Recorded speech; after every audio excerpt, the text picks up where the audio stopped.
सद्गुरू श्री ब्रह्मचैतन्य महाराज गोंदवलेकर यांचं प्रवचन 3 जानेवारी। नाम कुठवर घ्यावे? नाम कुठवर घ्यावे? आपला श्वासोच्छ्वास चालू आहे किंवा स्वतःची स्मृती आहे तिथपर्यंत नाम घ्यावे। आपण श्वासोच्छ्वास जसा मरेपर्यंत घेतो तसेच नामाचे आहे।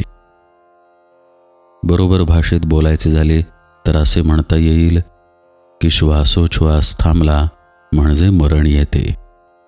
त्याचप्रमाणे नामाशिवाय जगणे हे मेल्यासारखेच आहे असे वाटले पाहिजे। अक्षरशः जीव जाईपर्यंत म्हणजे मीपणाने मरेपर्यंत नाम घेत सुटावे। शेवटी मी जातो आणि नाम शिल्लकच उरते। नाम घेऊन कधी पुरे होऊ शकत नाही। मुक्ती मिळाली की सर्व पुरे झाले असे म्हणतात, पण मुक्तीनंतरही जर काही कर्तव्य उरत असेल तर ते नामस्मरणच।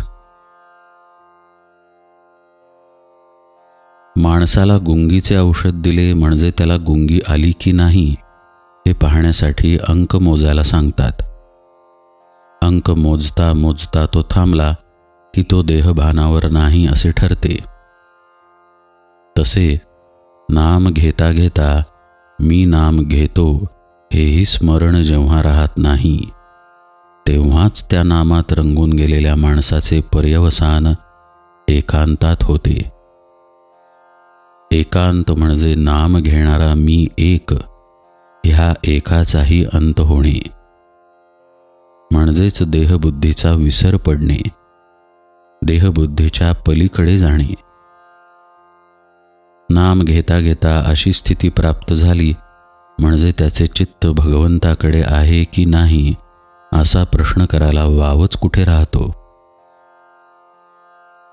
निद्रानाशाचा रोग झाला तर झोप लागेपर्यंत झोपेचे औषध आपण घेतो।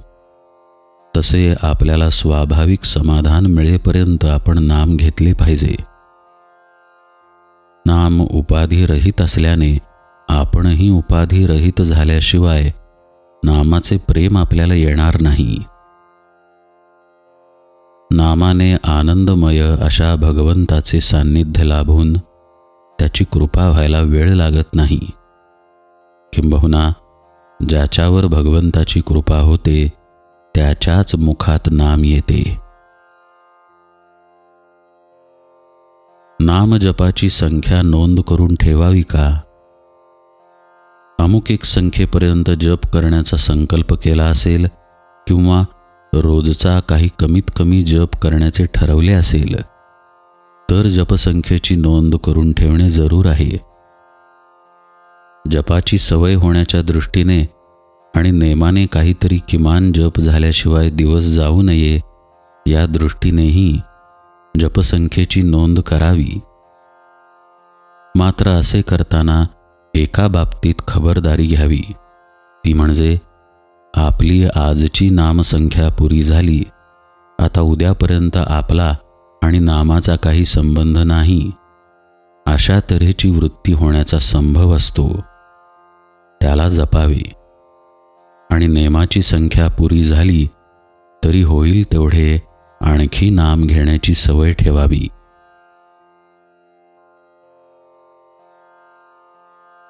साध्या माणसाने विशेष खोलात न शिरता सांगितल्याप्रमाणे नाम घ्यावे, त्याचे कल्याण झाल्याशिवाय राहणार नाही। जानकी जीवन स्मरण जय जय राम।